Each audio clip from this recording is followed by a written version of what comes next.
దర్శన్ మంచి దర్శన్ జరిగింది అండ్ ఒక మార్నింగ్ ఇది మన రిలీజ్ ముందు ఒక దర్శన్ అయితే నేను చాలా హ్యాపీ అండ్ 14th Jan కి రిలీజ్ ఉంది అనగనక ఒక రాజు థియేటర్స్ లో.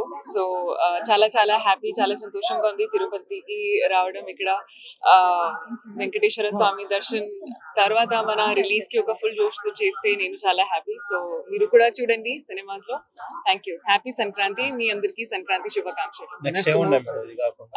అది ఒక నాగ చైతన్య గారితో ఒక సినిమా ఉంది. సో అది మిడ్ ఆఫ్ ఈ ఇయర్ రిలీజ్ అవుతుంది అండ్ ఇంకా చాలా ఉన్నాయి. అది ఒకసారి ప్రొడక్షన్ హౌస్ ఒక ఫార్మలీ అనౌన్స్ చేస్తే నేను చెప్తాను. థ్యాంక్ యూ అండి.